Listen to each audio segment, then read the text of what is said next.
سورہ کہف کے بارے میں نبی صلی اللہ علیہ وسلم نے بتایا تھا کہ ہر جمعے کو پڑھنی چاہیے، اور یہ ایک جمعے سے دوسرے جمعے تک نہیں ہے، کیا مطلب کہ اللہ کی رحمت ہے، اللہ کی برکت، اللہ سبحانہ وتعالیٰ کی رہنمائیاں ملتی ہیں بندے کو، اور جو 10 پہلی آیات یاد کر لیتے ہیں اور 10 آخری کرتے ہیں تو نبی صلی اللہ علیہ وسلم نے فرمایا تھا کہ اگر دجال کا فتنہ بھی آ گیا تو اس سے بھی محفوظ سے ہوں گے۔ اور انشاءاللہ اس کے بارے میں ہم دیکھتے ہیں کہ اللہ سبحانہ وتعالیٰ کیا احکامات دیتے ہیں۔ بسم اللہ الرحمن الرحیم،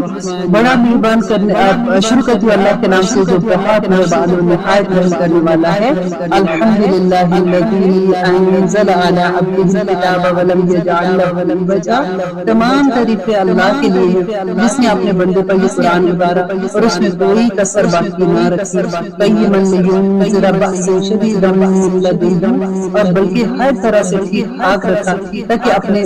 پاس کی سخت سزا سے ہوشیار کر دے۔ اللہ سبحانہ وتعالیٰ نے اس لیے نازل کیا تاکہ وہ اللہ سبحانہ وتعالیٰ کے پاس جو سخت ترین سزا ہے اس سے ہوشیار کر دے، اور ایمان لانے والے اور نیک عمل کرنے والوں کو خوشخبریاں سنا دے، اور ان کے لیے بہترین بدلہ ہے جس میں وہ ہمیشہ ہمیشہ رہیں گے۔ اور ان لوگوں کو بھی ڈرا دیجیے جو کہتے ہیں کہ اللہ سبحانہ وتعالیٰ اولاد رکھتے ہیں، ما لہم بہ من علم ولا لآبائہم، اللہ سبحانہ وتعالیٰ کہتے ہیں کہ در حقیقت نہ تو خود انہیں اس کا علم ہے نہ ہی ان کے باپ دادوں کو۔ یہ تہمت بڑی بری ہے جو یہ اپنے منہ سے نکالتے ہیں، اور یہ میرا جھوٹ بکتے ہیں۔ ویسے تو یہ لوگ اس بات پر ایمان نہ لائے تو کیا آپ ان کے پیچھے اپنے آپ کو ہلاک کر ڈالیں گے؟ اور اللہ سبحانہ وتعالیٰ کہتے ہیں کہ یہ زمین پر جو کچھ ہے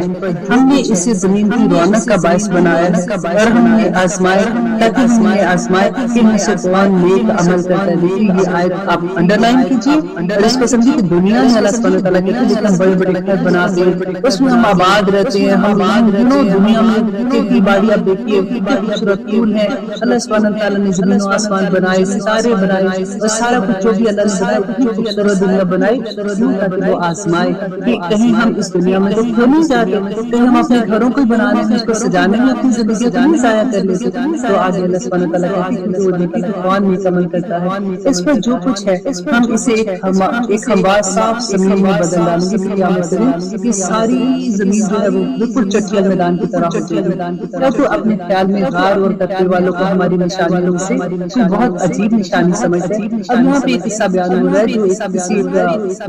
شہر میں کچھ بچے رہتے تھے، ینگ بچے تھے جنہوں نے اللہ سبحانہ تعالیٰ کی خاطر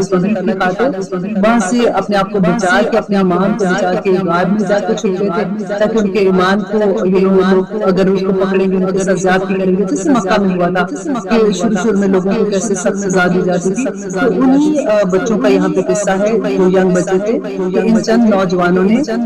غار بنا لی تو دعا کی کہ اے ہمارے پروردگار ربنا آتنا من لدنک رحمہ وہیئ لنا من امرنا رشدا، کہ اے ہمارے پروردگار ہمیں اپنے پاس سے رحمت عطا فرما اور ہمارے کام میں ہمارے لیے رہیابی اور آسانی پیدا کر دے۔ اور اللہ سبحانہ تعالیٰ کہتے ہیں بس ہم نے ان کے کانوں پر گنتی کے کئی سال تک اسی طرح سے غار میں ان پر پردے ڈال دیے، پھر ہم نے انہیں اٹھا کھڑا کیا کہ کیا ہم یہ معلوم کر لیں کہ ان دونوں گروہوں میں سے اس انتہائی مدت کو جو انہوں نے گزاری ہے کس کو زیادہ یاد ہے۔ ہم ان کو صحیح واقعات کے سامنے بیان کرتے ہیں کہ چند نوجوان اپنے رب پر ایمان لائے تھے اور ہم نے ان کو ہدایت کی ترقی دی تھی، ہم نے ان کے دل مضبوط کر دیے تھے، جبکہ یہ کھڑے ہوئے اور کہنے لگے کہ ہمارا پروردگار تو وہی ہے جو آسمان کا پروردگار ہے۔ اپنی سوسائٹی میں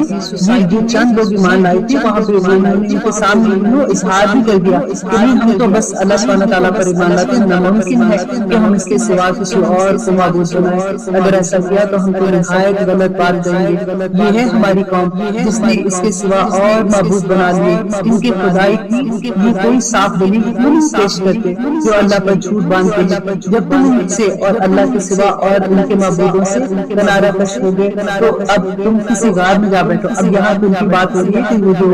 ینگ بچے تھے تو جب اللہ سبحانہ تعالیٰ کہتے ہیں کہ جب سے تم ان سے اور اللہ کے سوا ان کے جو بھی معبود تھے ان سے کنارہ کش ہو گئے تو اللہ نے حکم دیا کہ اب کسی غار میں جا بیٹھو، تمہارا رب تم پر اپنی رحمت پھیلا دے گا تو تمہارے لیے کسی تمام کاموں میں سہولت کر دے گا۔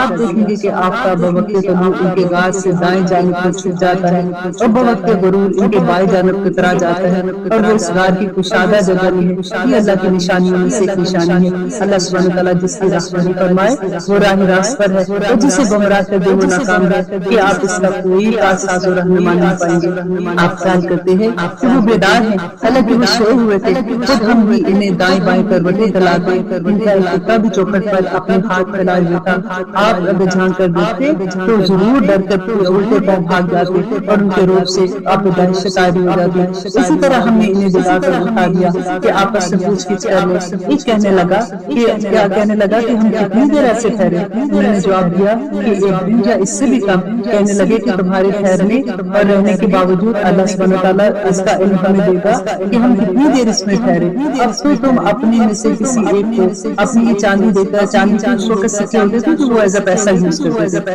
تب وہ دونوں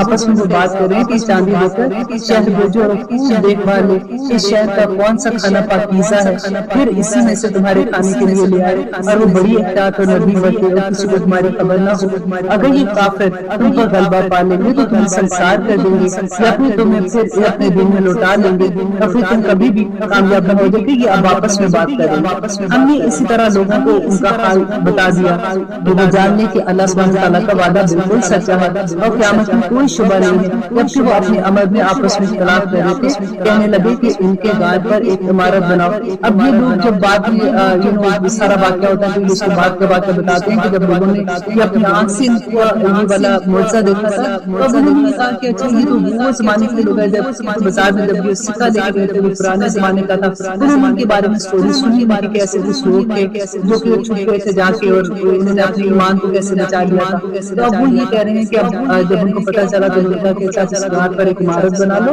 ان کا رب ہی ان کے حال کا زیادہ عالم ہے۔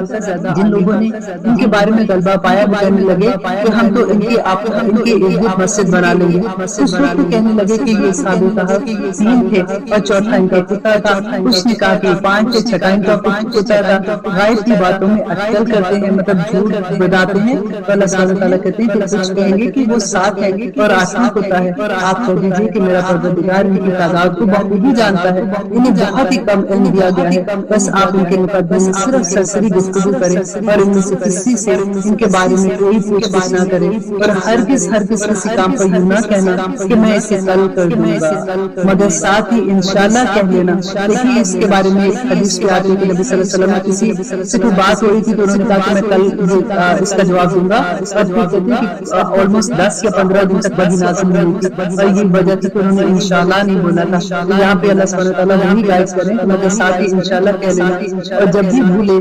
تو اس کے بعد بھی جب بھول جائے تو اپنے پروردگار کو یاد کر لینا اور کہتے رہنا کہ مجھے پوری امید ہے کہ میرا رب مجھے اور بھی زیادہ ہدایت کی فہرست کرے گا۔ اور وہ لوگ جو اپنے گھر میں 300 سال تک رہے اور 9 سال اور زیادہ گزرے، آپ کہہ دیجیے کہ اللہ ہی کو ان کے ٹھہرے رہنے کی مدت کا بخوبی علم ہے۔ آسمان و زمین کا غائب صرف اسی کو حاصل ہے۔ وہ کیا ہے؟ وہ دیکھنے والا اور سننے والا ہے، وہ جاننے والا ہے۔ سوائے اللہ کے ان کا کوئی مددگار نہیں۔ اللہ سبحانہ تعالیٰ اپنی حق سے کسی کو شریک نہیں ٹھہراتا۔ تیری جانب جو تیرے رب کی کتاب نازل ہوئی ہے اسے تو پڑھ کر لوگوں کو سنا، اس کی باتوں کا کوئی بدلہ لینے والا نہیں، اس کے سوا ہرگز کوئی پناہ کی جگہ نہیں، اور اپنے آپ کو ان کے ساتھ رکھ جو اپنے پروردگار کو صبح شام پکارتے ہیں۔ کتنی خوبصورت آیت ہے نا، اللہ سبحانہ تعالیٰ اس میں گائیڈ کریں کہ اپنی دوست ایسے رکھیں، اپنے ساتھ ایسے لوگوں کو رکھا کر جو صبح شام اللہ سبحانہ تعالیٰ کو پکارتے ہیں اور اسی کے چہرے کے ارادہ رکھتے ہیں یا اس کی رضامندی چاہتے ہیں۔ خبردار تیری نگاہیں اس سے نہ ہٹنے پائے تو دنیاوی زندگی کے ارادے میں لگ جائیں۔ دیکھ ان کا کہنا نہ ماننا جس کے دل کو ہم نے اپنے ذکر سے غافل کر دیا اور جو اپنی خواہشوں کے پیچھے پڑا ہوا ہے اور جس کا کام حد سے گزرنے والا ہے۔ اور اللہ سبحانہ تعالیٰ کہتے ہیں اور اعلان کر دے کہ یہ سراسر برحق قرآن تمہاری رب کی طرف سے ہے۔ اب جو چاہے ایمان لائے اور جو چاہے کفر کرے، ظالموں کے لیے ہم نے وہ آگ تیار کر رکھی ہے جس کی قناتیں انہیں گھیر لیں گی۔ اگر وہ فریاد کرنا چاہیں گے تو ان کی فریاد نہیں سنی جائے گی اور ان کی فریاد اس پانی کی طرح ہوگی جو تیل کی تلچھٹ جیسا ہوگا جو ان کے چہروں کو بھون ڈالے گا، اور بڑا ہی برا پانی ہے اور بڑی بری جگہ ہے رہنے کی۔ یقیناً جو لوگ ایمان لائے اور نیک عمل کیے ہم کسی نیک عمل کرنے والے کا ثواب ضائع نہیں کرتے۔ ان کے لیے ہمیشگی کی جنتیں ہیں، ان کے نیچے نہریں جاری ہیں، وہاں یہ سونے کے کنگن پہنائے جائیں گے اور سبز و رنگ کے نرم و باریک اور مزید ریشم والے کپڑے پہنے گے، وہاں تختوں کے اوپر تکیے لگائے ہوں گے۔ کیا خوب بدلہ ہے اور کتنا ہی عمدہ آرام گاہ ہے، اور انہیں ان دو شخصوں کی مثال بھی سنا دو، اور کن کی مثال سنا دو؟ یہاں پہ اللہ سبحانہ تعالیٰ کہہ رہے ہیں کہ جن میں سے ایک کو ہم نے 2 باغ انگوروں کے دیے تھے، اور جنہیں کھجوروں کے درخت سے ہم نے گھیر رکھا تھا، اور دونوں کے درمیان کھیتی لگی تھی۔ اب یہ 2 آدمی کی بات ہو رہی ہے کہ ایک نے تکبر کیا تھا، اور کس طرح سے اللہ سبحانہ تعالیٰ نے اس کا کیا تھا، انجام کیا تھا۔ دونوں باغ اپنے پھل پھول لائے، اور اس میں کسی طرح کی کمی نہ تھی، اور ہم نے ان باغوں کے درمیان نگرانی جاری کر دی۔ الغرض اس کے پاس میوے تھے۔ ایک دن اس نے باتوں میں اپنے ساتھی سے کہا کہ میں تجھ سے زیادہ مالدار ہوں، قوت کے اعتبار سے بھی، یعنی اولاد کے اعتبار سے بھی زیادہ مضبوط ہوں۔ اور یہ اپنے باغ میں گیا اور تھا اپنی جان پر ظلم کرنے والا، کہنے لگا کہ میں خیال نہیں کرتا کہ کسی وقت یہ میرا باغ برباد ہو، اور نہ ہی قیامت جو ہے وہ قائم ہونے والی ہے میرے خیال میں۔ اور اگر کوئی فرض قیامت کو بھی گئی تو میرے رب نے اس دنیا میں مجھے اتنا نوازا تو آخرت میں مجھے بہتری جگہ دی۔ اس کے ساتھی نے اس سے باتیں کرتے ہوئے کہا کہ کیا تو اس معبود سے کفر کرتا ہے جس نے تجھے مٹی سے پیدا کیا، پھر نطفے سے پھر تجھے پورا آدمی بنا دیا؟ لیکن میں تو یہ سوچتا ہوں کہ وہی میرا اللہ ہے، وہی میرا پروردگار ہے، اور میں اپنے رب کے ساتھ کسی کو شریک نہیں ٹھہراتا۔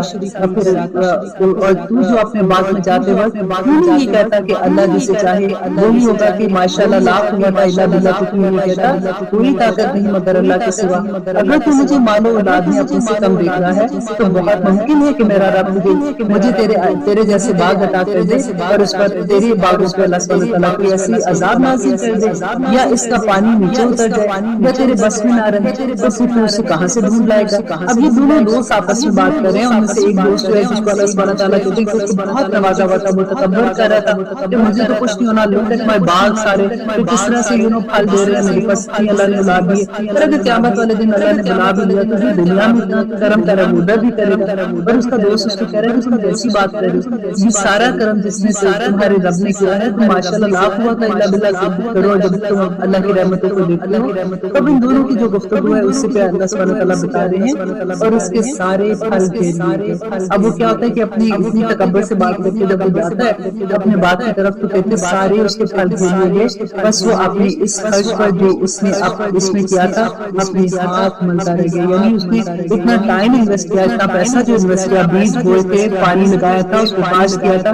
تو وہ سارے کا سارا وہ اس کا جاتا رہا، ہاتھ ملنے لگا، اور وہ باغ کو عمدہ الٹا پڑا تھا۔ اور وہ شخص